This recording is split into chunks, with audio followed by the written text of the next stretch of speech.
की मृत्यु से बहुत ही परेशान था और मुझे उनके कातिल को पकड़ना था।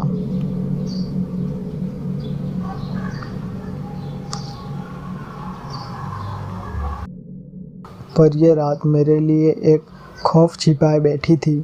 मैं कभी सोच भी नहीं सकता था। मैंने उन सभी कागज़ को जला डाला जिसमें मंत्र लिखा हुआ था और तंत्र मंत्र से संबंधित सारी चीज़ों को मैंने जलाकर राख कर दिया, क्योंकि मैं इन सारी चीज़ों से ऊब चुका था। मुझे कुछ समझ नहीं आ रहा था कि आखिर मेरे माता पिता की मृत्यु कैसे हुई। मैं उस बच्ची को देखने के लिए गया तो वो अपने कमरे में नहीं थी। मैं समझ नहीं पा रहा था कि आखिर ये कहाँ चली गई। मैंने घर से बाहर अंधेरे में झांका तो देखा वो बच्ची वहीं खड़ी है, बिल्कुल चुपचाप। मैं तुरंत नीचे उतर आया और उस बच्ची से पूछने लगा कि तुम यहाँ क्या कर रही हो, इतनी रात गए। वो खामोश रही। तभी उस बच्ची ने अपनी उंगली से सामने की ओर इशारा किया। मैंने देखा कि वहाँ की ज़मीन भूरी भूरी थी। ऐसा लग रहा था जैसे वहाँ किसी ने कोई खुदाई की हो। वो बच्ची लगातार उसी ओर इशारा किए जा रही थी। आखिर बात क्या थी? मैं ये जानने के लिए घर के अंदर से फावड़ा उठा लाया और उस बच्ची को कहा कि तुम पीछे हट जाओ, मैं इसे खोद कर देखता हूँ आखिर क्या बात है।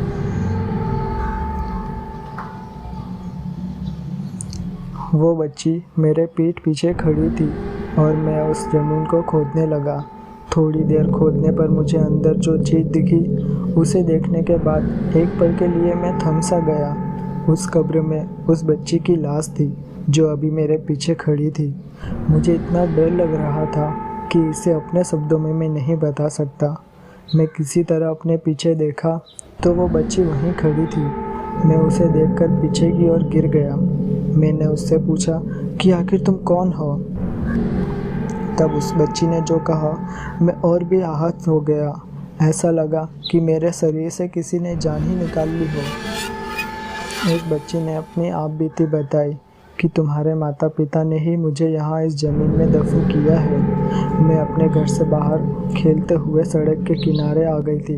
तब तुम्हारी माँ ने मुझे बहलाकर अपने साथ यहाँ ले आई कि मुझ पर तंत्र मंत्र करके बेहोश कर दिया, और जब मैं जागी तो पाया कि मैं ज़मीन के नीचे हूँ। और जैसे ही मैं बाहर निकलना चाही तो तुरंत बाहर की ओर आ गई। मुझे लगा कि मैं बच गई हूँ। मैं ज़मीन के नीचे हूँ और जैसे ही मैंने ज़मीन के बाहर निकलना चाहा, मैं तुरंत आ गई। मुझे लगा कि मैं बच कैसे गई। मुझे यकीन नहीं हो पा रहा था कि आखिर मैं ज़मीन में दफन कैसे हो गई और तुरंत बाहर कैसे निकल आई, वो भी इतनी आसानी से। पहले तो मैं भागकर अपनी माँ के पास गई। मैं बहुत खुश थी कि मैं बचकर आ गई हूँ। जैसे ही मैं अपने घर पहुँची तो वहाँ चित्कार मची हुई थी। मेरे घर वाले रो रहे थे। मैं वहाँ पहुँचकर इधर उधर देखा तो चारों ओर बहुत भीड़ जमी हुई थी। मैं समझ नहीं पा रही थी कि आखिर ये लोग ऐसा क्यों कर रहे हैं, वो भी मेरे घर के सामने। मैंने जैसे ही अपने घर में प्रवेश किया तो सामने देखा कि दीवार पे मेरी तस्वीर लगी हुई है और उस पर फूलों की माला चढ़ी हुई है। मैंने सामने अपनी माँ को देखा तो मैं तुरंत उनके पास चली गई, और पर वो मुझे देख नहीं पा रही थी। मैंने रोते हुए उनसे कहा कि आखिर मेरे से ऐसे क्या गलती हो गई है कि आप लोग मुझे सुन भी नहीं पा रहे। मैं तुरंत अपनी माँ की गोद में बैठ गई, पर उन्हें कुछ भी महसूस नहीं हो रहा था। वो बस मेरी तस्वीर को देखकर रोए जा रही थी। मैं लगातार उनसे यही कहे जा रही थी कि माँ, अभी मैं जीवित हूँ, फिर भी आप लोग क्यों रो रहे हो? पर मेरी बात का उन पर कोई प्रभाव नहीं पड़ रहा था। अचानक एक व्यक्ति मेरे आर पार हो गया और मुझे कुछ भी नहीं हुआ, यहाँ तक मैं हिली तक नहीं। फिर मुझे याद आया कि एक औरत ने मुझे अपने पास बुलाया था और उसी ने ये सब किया है। मैं वहाँ से भागकर उस जगह पे आ गई जहाँ मुझे दफन किया गया था। जब मैंने वहाँ की मिट्टी हटाई तो वो हट नहीं रही थी। मेरे हाथ उस पर स्पर्श नहीं कर पा रहे थे। थोड़ी ही देर में वहाँ वो औरत आ गई जिसने मुझे दफन किया था। मैंने उसको कहा कि आखिर क्यों तुमने मुझे दफन किया है यहाँ पर? लेकिन वो औरत मेरी कोई बात सुन नहीं पा रही थी, मानो मेरी आवाज़ उसके कानों तक पहुंच ही नहीं रही। मैंने देखा कि वो औरत एक फावड़ा लाई है और उस कब्र को खोदने लगी।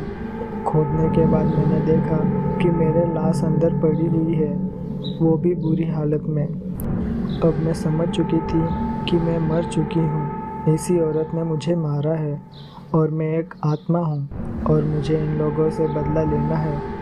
मैं उस औरत का पीछा करने लगी।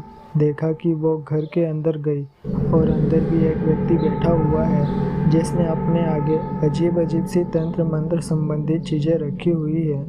वो औरत भी उसी व्यक्ति के बगल में आकर बैठ गई। फिर थोड़ी देर बाद वो औरत वहाँ से उठी और फिर मेरी कब्र के पास पहुँच गई और अंदर कुछ फूल फेंके और फिर ऊपर से मिट्टी से भर दिया।